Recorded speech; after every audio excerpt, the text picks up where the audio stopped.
আরে দেশটা তোমার বাপের নাকি করছো ছলা কলা, কিছু বললেই ধরছো চেপে জনগণের গলা। আরে দেশটা তোমার বাপের নাকি করছো ছলা কলা, কিছু বললেই ধরছো চেপে জনগণের গলা।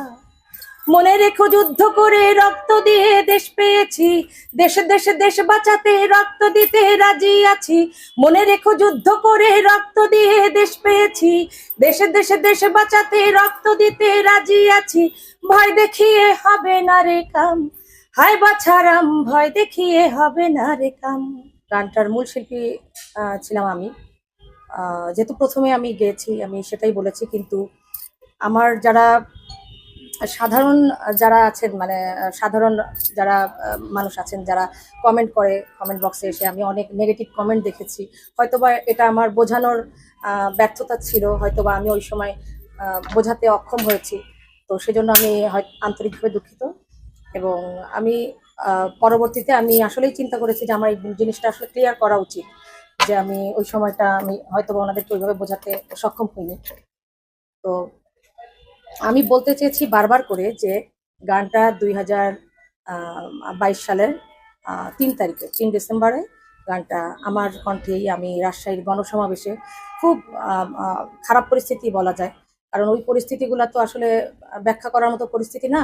সবাই খুব জড়সড় থেকে যতটুকু প্রচারণা চালানো যায়, তার মধ্যে থেকেও প্রায় লাখ লাখ মানুষের মধ্যে আমি গানটা গেয়েছি। এমন না যে গানটা আমি খুব একটা ইনডোরে গেয়েছি বা 10 জন 20 জন 50 জন এরকম খুব ছোট স্বল্প পরিসরে গেয়েছি তা নয়। এই গানটা আমি লক্ষ লক্ষ মানুষের সামনে গেয়েছি, সেহেতু গানটা আমি এটাই বলতে চেয়েছি আমার শ্রোতাদের যারা আছে, যারা আমার এই প্রোগ্রামটা দেখছেন, তাদেরকে আমি এটাই বলবো যে আপনারা একটা জিনিস সুন্দর করে বুঝতে হবে, কারণ ওনারা এই বিষয়গুলা ওনারা জানেন না। যারা ওখানে কমেন্ট করতে আসছেন তারা অনেকেই হয়তোবা জানেন না, সাধারণ মানুষই ওখানে বেশি। তো ওনারা এই বিষয়গুলি সুন্দর করে আগে জানতে হবে, তারপর বুঝতে হবে, তারপর খুঁজতে হবে। তো সেটাই বলবো সবাইকে, যে না জেনে আসলে মন্তব্য করাটাও ঠিক না। তারপরও আমি সবাইকে অনেক অনেক শ্রদ্ধা জানাচ্ছি, যে তারা তাদের সুন্দর সুন্দর কমেন্ট, বা যারা নেগেটিভ কমেন্ট করেছে তাদেরকেও আমি আমার তরফ থেকে ধন্যবাদ জানাচ্ছি। আচ্ছা, আপনি গানটা গেয়েছিলেন কোনো কি রাজনৈতিক প্রোগ্রামে, বা আসলে কোথায় রাজশাহী এটা গণসমাবেশে গিয়েছিলাম আমি, রাজশাহীর গণসমাবেশে, এবং এটা জাসাসের জাসাসের প্রোগ্রাম ছিল, গণসমাবেশে ওখানে গিয়েছিলাম। তাহলে এই যে ধরেন আপনি দাবি করছেন আপনি প্রথম গিয়েছেন, না আসলে গানটা আবার কার ছিল? মানে দাবি বলতে কি, গানটা গীতিকার ইথুন বাবু, এবং গানটার যেটা মানে সৃষ্টি, যেটা বলে সৃষ্টি, আমি যখন পাহাড়ি ধাঁচের একটা গান এরকম, যে গানটা এরকম, মনে করি আসাম যাব, আসাম গেলে তোমায় পাবো, বাবু বলে কাম কাম, সাহেব বলে ধরিয়ান, ওই সাদার বলে লিব পিঠের চাম, আয় জাদুরাম পাখি দিয়া চালাইলি আসাম। তো আমি এই গানটা যখন ফেসবুকে পোস্ট দিলাম, মাঝে মধ্যে একটু ওই ঢঙের গানগুলো আমি গাই। তো পোস্ট দিলে তখন আমাকে বাবু ভাই ডাক দিয়ে নিয়ে গিয়ে বললেন যে তুই যেহেতু এই পাহাড়ি গানগুলো ভালো গাস, তো তোর এরকম একটা গান আমি করব। তো উনি লিখে ফেললেন। তো সেই থেকে আর কি গানটা ওখানে আমরা রাজশাহী গণসমাবেশে আমরা করলাম। তো এটা আমরা প্র্যাকটিস করলাম রামপুরায় প্র্যাকটিস করে আমরা প্রায় 5-6 দিন প্র্যাকটিস করে দেন আমরা ওখানে ইয়ে করি। তো ওখানে আমার সাথে এখন যে মেয়েটা আপনার ভাইরাল হিসাবে গানটাতে জানেন, ও ছিল সহশিল্পী হিসাবে। তো আমরা ওখানে যেখানে রাজশাহীতে যে বাড়িতে আমরা উঠেছিলাম, উনি অনেক মানে গুণী একজন প্রফেসর, হীরা ভাই, ওনার বাড়িতে আমরা ছিলাম ছড়িয়ে ছিটিয়ে। তো এই গানটার পেছনে আসলে অনেক কিছু আছে, অনেক কাহিনী আছে, অনেক বড় বড়। একটু যদি শুনি আমরা যে গানটার পিছনে কাহিনী, বা আপনি এই গানটা গাওয়ার পরে কি ধরনের শিকার হয়েছেন, বা বিভিন্নভাবে তখন তো আসলে অনেকে এই যে এখন যেভাবে কথা বলেন, কথা বলার এরকম সুযোগ ছিল না। আর আমি এখন বলতে গেলে আসলে অনেকে বলবে আপনি এতদিন কেন আপনি মানে ও এই সময় অন্য কেউ গেয়েছে বা এই সময়, তবে আমি তো ওই সময়টাই আমি গানটা গেয়েছি, এবং আমি গানটা গেয়েছি বলে যে আমি গানটা দাবি করছি তা কিন্তু নয়। যারা আমার ভক্ত শ্রোতা, মানে যারা সাধারণ মানুষ, সাধারণ পাবলিক, যাই বলেন না কেন, যে যে অর্থে বুঝেন, আমি তাদের উদ্দেশ্যে বলছি যে আসলে আপনাদের হয়তো বা বোঝার ভুল আছে।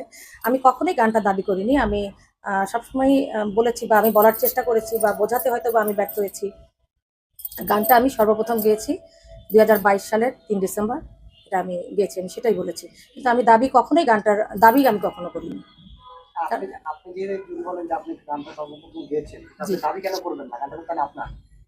না, এটা গীতিকারের রাইট। গীতিকার গানটা পরবর্তীতে কাকে দিয়ে এটা রেকর্ড করবে বা ইয়ে করবে, সেটা গীতিকারের রাইট। এখানে আমার আসলে আমাদের বাংলাদেশে তো এরকম কোনো ইয়ে নেই। তার মানে কি গীতিকার এটা প্রথমে আপনাকে দিয়ে রেকর্ড করায়নি? না না, রেকর্ড করেন, ওটা ইয়ে ছিল, স্টেজ পারফরমেন্স তাহলে ছিল। গ্যাপটা এখানে আসে। গ্যাপ, গ্যাপটা গ্যাপ বললে বলতে পারেন এটাই। মানে দুইজন যে দাবি করার কারণটা তাহলে এটা, যে গীতিকার আপনাকে দিয়ে রেকর্ড করায়নি, আরেকজনকে দিয়ে রেকর্ড করিয়েছে, কিন্তু প্রথমে আপনি। আমি গেয়েছি, কিন্তু আমি ওই যে আপনারা কিন্তু একটা জিনিস বারবারই মানে বুঝতে ভুল করতেছেন, বা আমারও বলতে হয়তো বা ক্লিয়ার বুঝতে পারছেন না। আমি গানটা কিন্তু দাবি করিনি। আমার প্রবলেমটা কোথায় ছিল আমি আপনাদেরকে ক্লিয়ার করি। আমার প্রবলেমটা ছিল, আমি এর মধ্যে বাবু ভাইয়ের, আমি প্রতি প্রতি বছরই বলা যায় একটা না 10-15 বছর আমরা প্রায় ভাইয়ার 17ই নভেম্বর যখন জন্মদিন, তো আমি সবসময় দেখা গেছে ফোন দিলেই জন্মদিনে আমরা বিভিন্ন আয়োজন থাকে, আমরা সেই আয়োজনে পার্টিসিপেট করি। তো সেভাবে করে লাস্ট আমি 17ই নভেম্বর আমার সাথে তো 2023 সালের 17ই নভেম্বরও তার সাথে খুব নর্মাল একটা সম্পর্ক। যেহেতু আমি একটু হার্ড হয়েছে, যেহেতু গানটা অন্য কাউকে দিয়ে করাচ্ছে বা করাইছে সেই হিসাবে।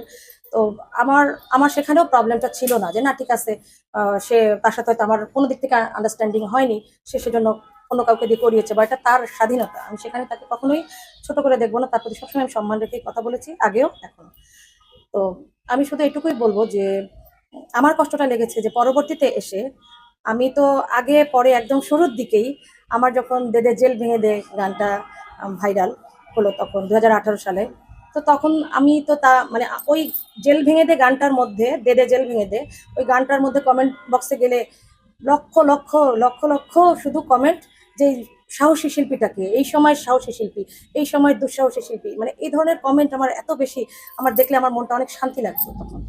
তো এটা ওই সময়, আমি ওই সময় থেকে যখন ওই গানের মধ্যে কথাও আছে যে আর একটা যুদ্ধ চাই, তো আমি ওই সময় থেকেই আমি মনে করতাম আমি একটা যোদ্ধা কণ্ঠ দিয়ে যুদ্ধ করতেছি। ওই সময় আমার কাছে কেন জানি আমার নিজের মধ্যে ভালো লাগতো।